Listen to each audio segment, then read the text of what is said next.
Each and All by Ralph Waldo Emerson, written in 1834. From Famous Poems Explained by Waitman Barb. This is one of Emerson's noblest poems, and although it seems to be difficult, it is not. Readers will find in it one of the greatest of all truths of nature and of life. It is worthy of much rereading and careful study. The central thought, the keynote of the whole poem, is expressed in the lines, "All are needed by each one. Nothing is fair or good alone." This central thought is illustrated in 7 different ways, and each of these illustrations should be studied closely in the light of the central thought of the poem.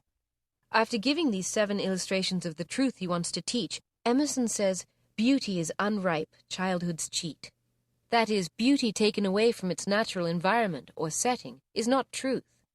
In another poem, The Redora, he says that beauty is its own excuse for being, beauty when true to nature.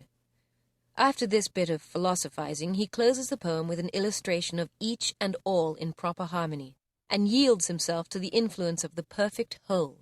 Throughout the poem, from the first line to the last, may be found the great lesson of the power of influence. This is a lesson which runs through all nature and all human life, and in no piece of literature has it been more beautifully or more effectively expressed than in Each and All. Each and All by Ralph Waldo Emerson. Little thinks in the field yon red-cloaked clown of thee from the hilltop looking down, and the heifer that lows in the upland farm, far heard, lows not thine ear to charm. The sexton tolling the bell at noon dreams not that great Napoleon stops his horse, and lists with delight, whilst his files sweep round yon alpine height. Nor knowest thou what argument thy life to thy neighbour's creed has lent. All are needed by each one. Nothing is fair or good alone. I thought the sparrow's note from heaven singing at dawn on the alder bough. I brought him home in his nest at even. He sings the song, but it pleases not now. For I did not bring home the river and sky. He sang to my ear, they sang to my eye. The delicate shells lay on the shore. The bubbles of the latest wave fresh pearls to their enamel gave. And the bellowing of the savage sea greeted their safe escape to me. I wiped away the weeds and foam, and fetched my sea-born treasures home. But the poor unsightly noisome things had left their beauty on the shore, with the sun and the sand and the wild uproar.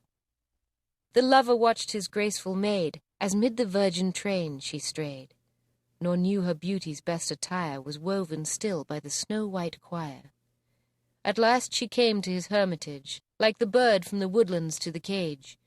The gay enchantment was undone, a gentle wife, but fairy none. Then I said, I covet truth.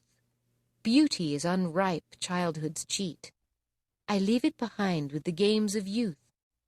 As I spoke, beneath my feet, the ground pine curled its pretty wreath. Running over the club moss burrs, I inhaled the violet's breath. Around me stood the oaks and firs, pine cones and acorns lay on the ground. Above me soared the eternal sky, full of light and deity. Again I saw, again I heard, the rolling river, the morning bird. Beauty through my senses stole. I yielded myself to the perfect whole.